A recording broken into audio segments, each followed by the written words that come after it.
Bismillahirrahmanirrahim. Assalamualaikum warahmatullahi wabarakatuh. Perkenalkan, nama saya Nur Laila Soraya. Saya dari MTS Ma'arif NU 05 Majasari. Saya sedang mengikuti PPG dalam jabatan Kementerian Agama tahun 2022. Dan hari ini saya akan melaksanakan peer teaching dalam rangka untuk mengikuti uji kinerja. Mohon doanya dari teman-teman agar saya dan teman-teman bisa lulus 100%.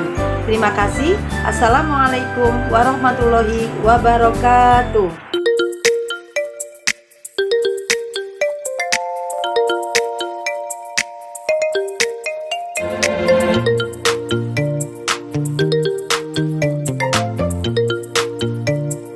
Gerak berdoa mulai. Bismillahirrahmanirrahim.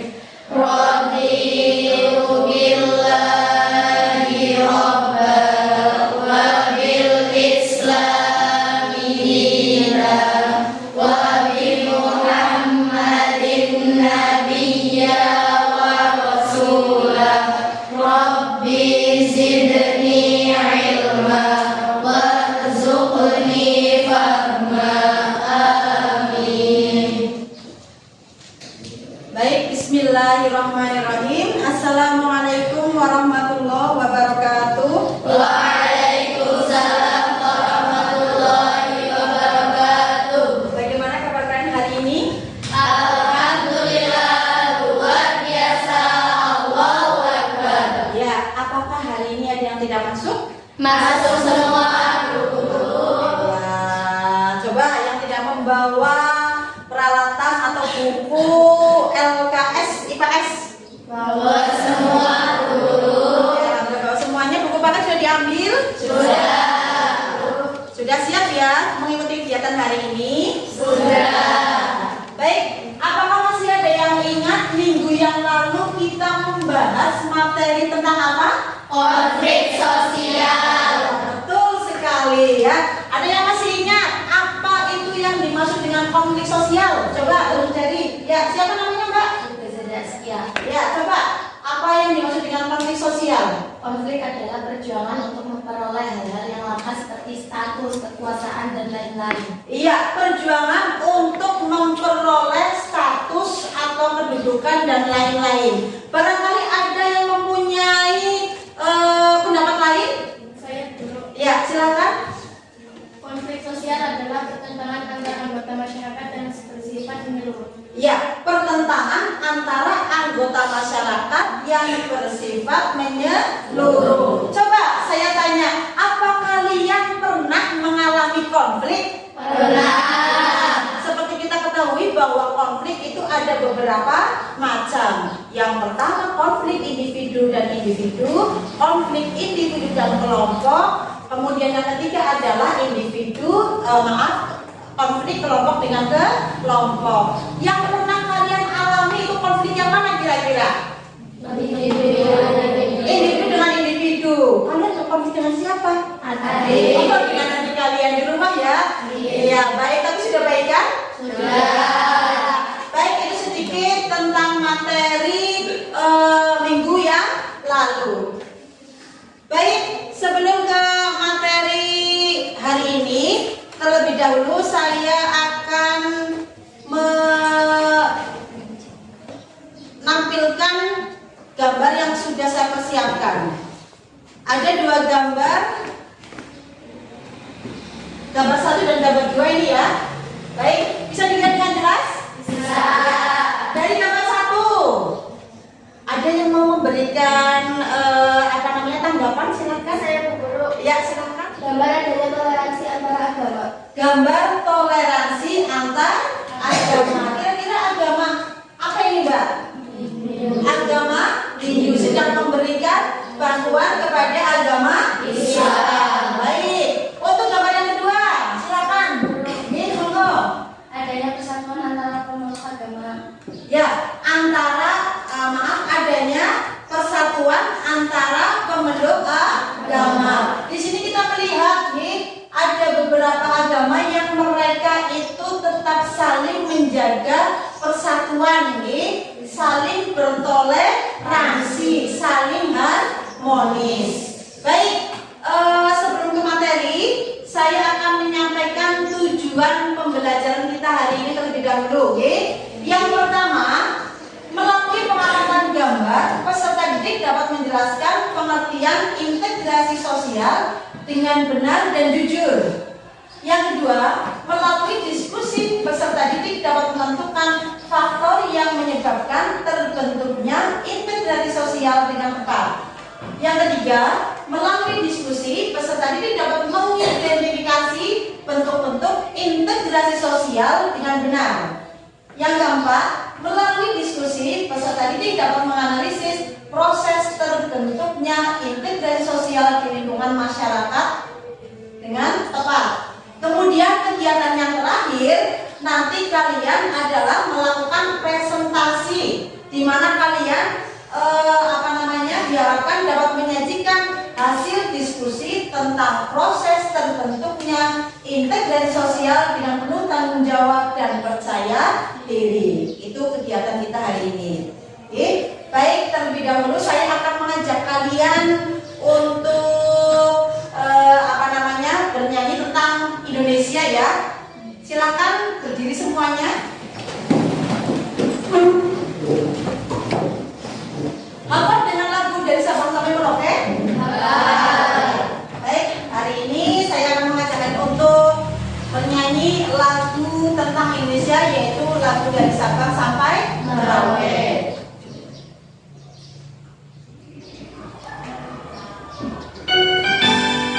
Semangat ya.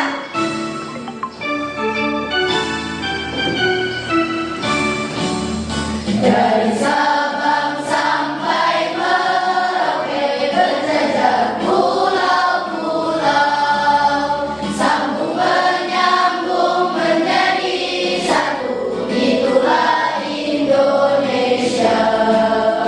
Indonesia tanah airku, aku berjanji padamu, menjunjung tanah airku Indonesia.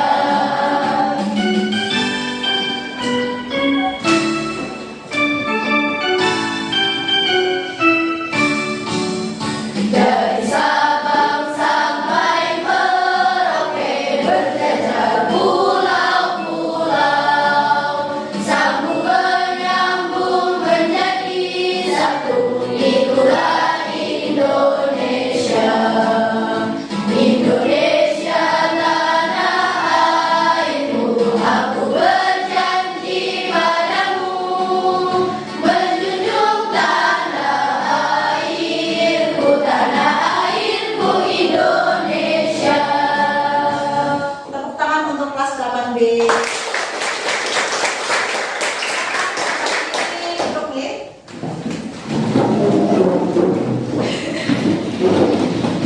Baik, hari ini kita akan belajar materi tentang integrasi sosial. Silakan LKS dan bukunya kalian buka di halaman 105.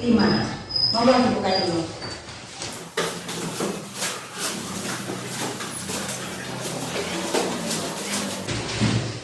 Sudah? Baik, silakan selain kalian perhatikan buku kalian juga perhatikan ke depan G. Integrasi sosial.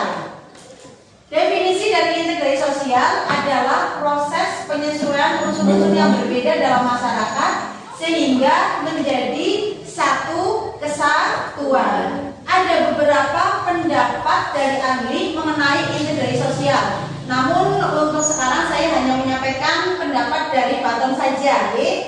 Menurut Button, integrasi adalah suatu pola hubungan yang mengakui adanya perbedaan ras dalam masyarakat, tetapi tidak memberikan fungsi penting pada perbedaan ras tersebut.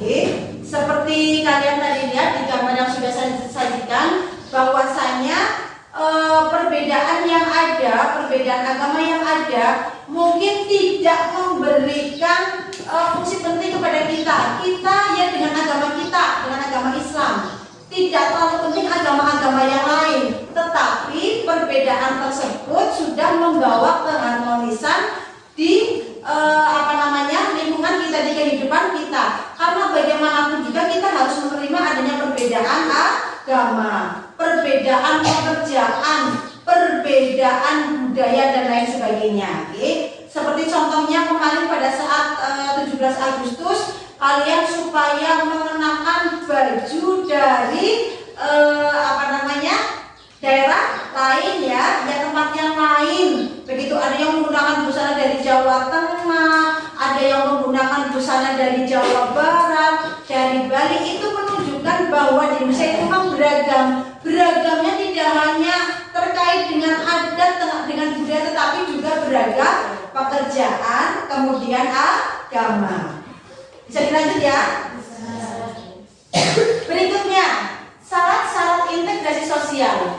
Yang pertama, masyarakat berhasil menciptakan kesepakatan atau konsensus bersama mengenai nilai dan norma. Kemudian yang kedua, anggota masyarakat merasa bahwa mereka berhasil saling mengisi kebutuhan-kebutuhan mereka. Nah ini, berhasil mengisi kebutuhan-kebutuhan mereka. Kita tidak ingkar bahwasanya kebutuhan-kebutuhan kita sering tercukupi oleh orang yang berbeda agama. Maksudnya bagaimana? Kita melihat ada orang-orang Cina yang ternyata mereka berjualan, kemudian kita membeli kepada mereka. Begitu kan ya? Berarti kan apa yang menjadi kebutuhan kita dicukupi oleh mereka. Atau cara gampangannya ya mereka bisa mencukupi apa yang menjadi kebutuhan kita, meskipun kita juga dengan pengorbanan yang membeli tidak kemudian gratis begitu ya. Kemudian yang ketiga, nilai dan norma sosial itu berlaku cukup lama dan dijalankan secara konsisten. Maksudnya bagaimana? Bahwa keberagaman yang ada itu memang sudah lama terjadi di Indonesia. Ini sudah ada 5 agama, sekarang malah tambah 1 ya. Ada agama 7. Berarti ada berapa agama? Ada 6 agama. Sebelumnya 5 agama itu sudah di Indonesia itu sudah bertahun-tahun ada, dan alhamdulillah bisa tetap harmonis. Baik. Faktor yang mempengaruhi integritas sosial. Yang pertama itu adalah homogenitas kelompok. Pada masyarakat yang homogen, kalian tahu homogen? Iya, homogen itu masyarakat sama. Kalau heterogen itu yang berbeda. Pada masyarakat yang homogenitasnya rendah, integrasi sangat mudah tercapai. Demikian juga sebaliknya. Kemudian besar kecilnya jumlah anggota kelompok mempengaruhi cepat lambatnya integrasi karena membutuhkan penyesuaian di antara anggota. Kemudian yang ketiga, mobilitas geografis. Semakin sering anggota suatu masyarakat datang dan pergi, semakin besar pengaruhnya bagi proses integrasi. Dan yang terakhir, adanya efektivitas komunikasi, yaitu semakin efektif komunikasi, semakin cepat pula integrasi anggota-anggota masyarakat tercapai. Saya lanjutkan. Bentuk-bentuk integrasi sosial. Ada 3 ya Mbak. Yang pertama adalah integrasi normatif. Integrasi normatif adalah integrasi yang terjadi akibat adanya norma-norma yang berlaku di masyarakat. Contohnya masyarakat dengan semboyan Bhinneka Tunggal Ika. Bhinneka Tunggal Ika artinya apa ya? Berbeda-beda tetapi tetap satu juga. Ini termasuk integrasi normatif. Kemudian yang kedua ada integrasi fungsional. Apa itu integrasi fungsional? Integrasi fungsional adalah integrasi yang terbentuk sebagai akibat adanya fungsi-fungsi tertentu di dalam masyarakat. Sebagai contoh, Indonesia yang terdiri dari berbagai suku mengintegrasikan dirinya dengan melihat fungsi-fungsi masing-masing suku. Misalnya ada Bugis, ini sebagai contoh, kegiatan mereka lebih banyak melaut sebagai contoh. Kemudian kalau Jawa melihat dari keadaan alamnya juga lebih banyak bertani, kondisi alam termasuk dataran rendah begitu. Kemudian Minang pandai berdagang. Ini sudah melibatkan provinsi yang ada di Indonesia. Apalagi provinsi yang ada di Indonesia, kita melihat di Purbalingga, di Kabupaten Purbalingga juga ada daerah-daerah yang berbeda, ada dataran rendah, ada dataran tinggi. Kalau kita termasuk dataran apa? Iya, dataran rendah. Kita bisa melihat bahwa apa yang ditanam, sebagai contoh apa yang ditanam di dataran tinggi dengan dataran rendah itu berbeda. Kalau dataran rendah itu kebanyakan apa misalnya?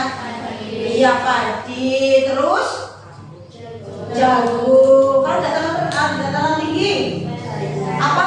Teh. Terus kemudian ada kopi, betul. Kemudian ada brokoli. Apa kita melihat di dataran rendah ada seperti itu? Iya.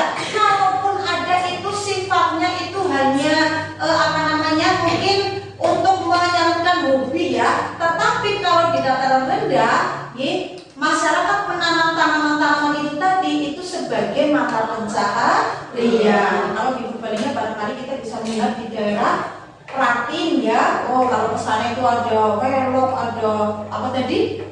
Telur kobis, nyenengin banget, banyak, dan itu menjadi mata pencaharian mereka. Kalau dataran rendah tidak melihat seperti itu. Begitupun apa yang kita tanam di dataran rendah barangkali ada di dataran tinggi tapi jumlahnya sedikit. Bisa dipahami? Bisa. Baik. Kemudian yang terakhir adalah integrasi kursif. Integrasi yang dilakukan dengan cara paksaan. Hal ini biasanya dilakukan bila diyakini banyak akibat negatif. Jika integrasi tidak dilakukan atau pihak yang diajak untuk melakukan integrasi sosial enggan melakukan atau mencerna integrasi. Maksudnya itu adalah ada perbedaan dan mereka tidak mau menerima sehingga melakukannya dengan cara paksaan. Begitu. Sebagai contoh kayak kasus kemarin ya, kalian melihat ini banyak anak-anak pondok apa ya? Iya, bukan anak pondok su. Oh iya, melihat kejadian yang di Malang, Jawa Timur. Iya, yang sepak bola itu. Iya. Korbannya berapa itu? 100-an nih. Iya, 126. Itu karena ada perbedaan, ada perbedaan pendapat. Jadi ada salah satu tim sepak bola yang kalah tapi jadi tidak terima, begitu. Akhirnya mereka memaksakan diri, jadi apa sih kemarin orang menang begitu. Itu salah satunya, begitu. Nah, ini yang tidak boleh dicontoh, begitu. Kalau hal-hal yang negatif tidak usah dicontoh. Baik, sampai di sini apakah ada pertanyaan dari kalian? Tidak ada? Bisa diterima materi yang saya berikan? Bisa. Baik, selanjutnya saya akan memberikan LKPD atau lembar kerja peserta didik kepada kalian. Nanti silakan LKPD yang saya berikan untuk dikerjakan dan didiskusikan dengan kelompok kalian. Oke? Baik, masing-masing ketua kelompok maju ke depan ya untuk mengambil LKPD.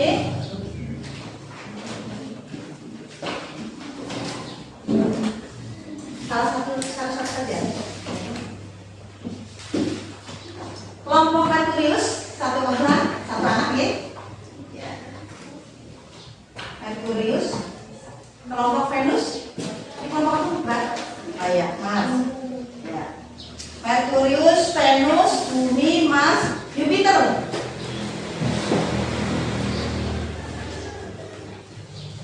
Saturnus. Ya. Baik, lembar kerja peserta didik itu ada beberapa soal yang harus kalian kerjakan dan didiskusikan dengan teman kalian. Silakan nanti barangkali dari penjelasan yang sudah saya berikan kepada kalian, materinya mungkin terbatas, kalian boleh mengambil dari buku atau LKS yang sudah kalian persiapkan.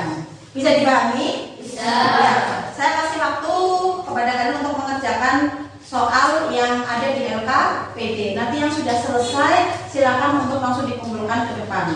Jangan lupa untuk menulis nama anggota kelompok. Bisa dipahami? Bisa. Sebelum mengerjakan tugas, mari kita bersama-sama melihat tayangan video terkait dengan integrasi sosial.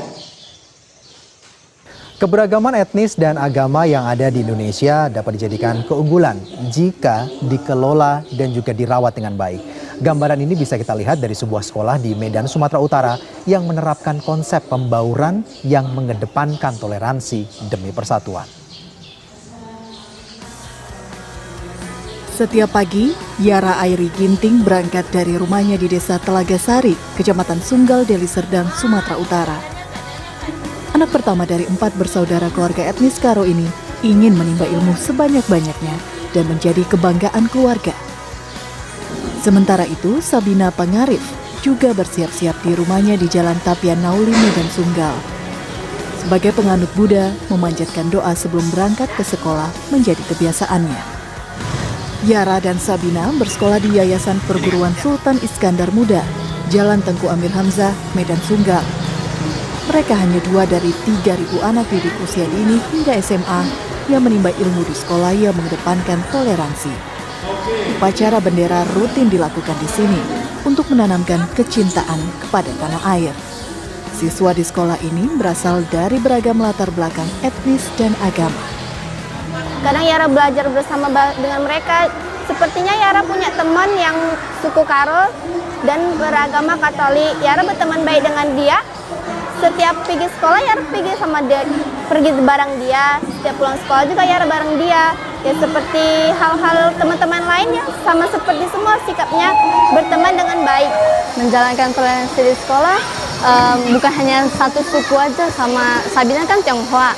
Bukan hanya Tionghoa sama Tionghoa aja sih. Sabina juga ada bergabung dengan yang seperti Tamil, Batak, ataupun Melayu. Jadi bukan hanya di kelas saja buat berteman, bahkan saat mengerjakan tugas tuh pun Sabina juga ada sama-sama berdiskusi gitu. Yayasan Perguruan Sultan Iskandar Muda merupakan lembaga pendidikan multikultural di Kota Medan, Sumatera Utara. Sekolah yang berdiri pada 1987 ini mengupayakan pembauran antar etnis dan agama melalui pendidikan. Setiap siswa diajarkan mengenai hidup bersama dalam keberagaman agama dan budaya yang ada di Indonesia. Tujuannya agar mereka dapat menghargai setiap orang tanpa memandang latar belakang agama dan budaya. Perbedaan tidak seharusnya menjadi alasan untuk tidak menghormati orang lain. Yayasan Perguruan Sultan Iskandar Muda ini tepatnya berdiri 25 Agustus 1987 oleh Bapak Dr. Sopiantan. Yang menjadi latar belakangnya, yang pertama adalah pengalaman pahit yang dialaminya melalui diskriminasi sewaktu beliau menempuh pendidikan di dunia kedokteran. Yang kedua tentu faktor latar belakang ekonomi, yaitu kemiskinan. Maka dengan faktor tersebut, dia berusaha agar bangsa ini tidak ada lagi sekat-sekat diskriminasi dan juga stereotip. Dan juga faktor kemiskinan itu harus digerus sehingga semua anak bangsa memiliki kesempatan di dalam menempuh dunia pendidikan. Sukses menerima Ma'arif Award tahun 2014, yayasan ini berupaya agar siswa dari keluarga tak mampu juga dapat bersekolah. kecemburuan sosial masih menjadi isu utama dalam membangun relasi yang baik antar etnis. Sekolah ini menjadi salah satu gambaran dari sekian banyak potret keberagaman di Indonesia. Perbedaan seharusnya menjadi kunci kekuatan dan persatuan demi menciptakan keharmonisan kehidupan berbangsa. Baik, dari tayangan video yang sudah kita lihat bersama-sama, barangkali kalian sudah bisa melihat ya, itu adalah gambaran di sekolah umum atau di sekolah yang di dalamnya itu tidak hanya ada peserta didik yang beragama Islam, ya, ada agama apa tadi, ada agama Kristen, Katolik, begitu ya, termasuk agama-agama yang lain di mana mereka meskipun berbeda tapi tetap saling menghormati, ya, saling bekerja sama. Baik, setelah melihat tayangan tersebut, silakan nanti LKPD-nya dikerjakan. Nanti saya beri waktu, kemudian kalau sudah selesai silakan untuk dikumpulkan ke depan. Begitu ya.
Baik, apakah lembar kerja peserta didiknya sudah dikerjakan semuanya? Sudah.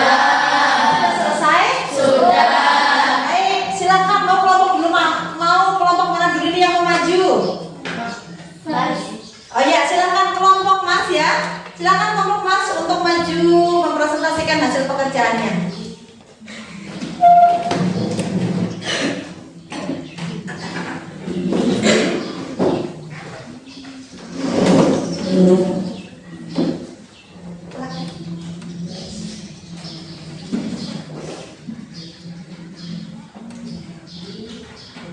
Assalamualaikum warahmatullahi wabarakatuh. Waalaikumsalam warahmatullahi wabarakatuh. Kami dari kelompok MAS akan mempresentasikan lembar kerja peserta didik. Kami dari kelompok MAS, perkenalkan nama saya Fadila Mulia Lestari. Perkenalkan nama saya Fadila Hanafi. Perkenalkan nama saya Dinda Aulia Maulani. Perkenalkan nama saya Nabila Warsita. Perkenalkan nama saya Naila Rizky Aziz. Faktor apa saja yang mempengaruhi terbentuknya integrasi sosial? Faktor pendorong integrasi sosial yaitu 1. Adanya sifat positif terhadap kebudayaan lain. 2. Kesempatan yang seimbang dalam bidang ekonomi. 3. Adanya toleransi terhadap kebudayaan yang berbeda. 4. Adanya musuh bersama dari luar. 5. Adanya pernikahan campur amalgamasi. 6. Adanya kesamaan dalam unsur kebudayaan. 7. Adanya sifat terbuka dari golongan yang berkuasa.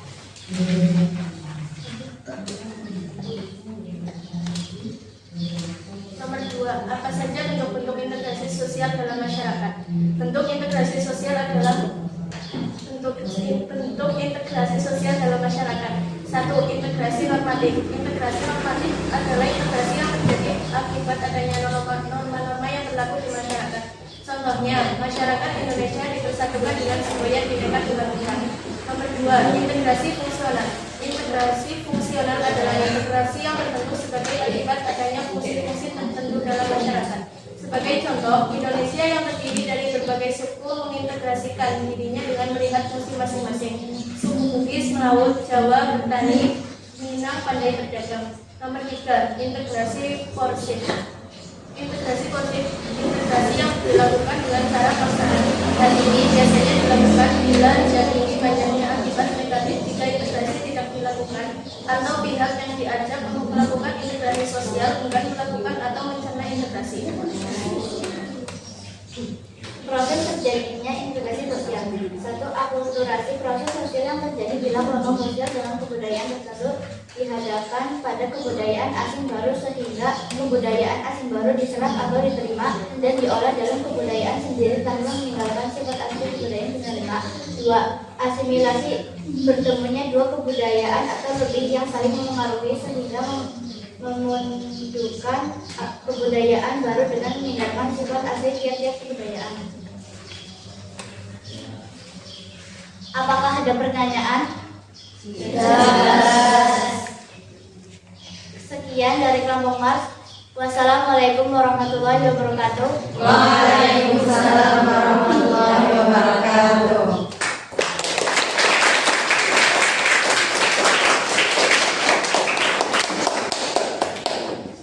Baik, terima kasih untuk kelompok Mas yang sudah mempresentasikan hasil diskusi dengan kelompoknya. Untuk selanjutnya kelompok mana lagi? Silakan yang sudah berkenan. Yuk. Merkurius ya. Ya, silakan Merkurius.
kelompok-kelompok yang ada.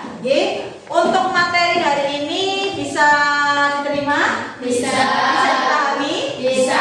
Baik, sebelum saya akhiri, apakah ada yang mau memberikan refleksi terkait dengan kegiatan kita hari ini? Silakan. Oh ya, namanya siapa Mas? Siapa? Krista. Silakan Krista. Yang keras ya. Keragaman agama ataupun budaya yang ada di Indonesia dapat dijadikan keunggulan apabila dikelola dengan baik. Ya, baik, betul sekali. Bahwasanya perbedaan yang ada di Indonesia atau ada yang di negara kita itu bisa dijadikan keunggulan, bisa dijadikan keunggulan ketika kita bisa mengaplikasikannya untuk hal-hal yang baik, begitu. Nah, mudah-mudahan setelah kita mempelajari materi tentang integrasi sosial, mudah-mudahan kita semakin menghargai adanya perbedaan, baik itu di lingkungan sekolah, di lingkungan rumah, baik dalam hal apapun, begitu, sehingga nanti kehidupan kita akan lebih berkah, kemudian lebih dimudahkan karena kita menghargai perbedaan, saling bertoleransi, sehingga akan menciptakan hubungan yang harmonis. Sebelum saya akhiri, apakah ada pertanyaan? Ya, kalau tidak ada pertanyaan, untuk minggu depan insya Allah saya akan melakukan evaluasi, karena kita sudah menyelesaikan materi di bab 2, yaitu mobilitas sosial dan konflik serta integrasi. Jadi silakan untuk kegiatan minggu depan kalian belajar, nanti saya akan mengadakan evaluasi. Baik, kalau tidak ada pertanyaan, kegiatan hari ini saya akhiri. Terima kasih. Assalamualaikum warahmatullahi wabarakatuh.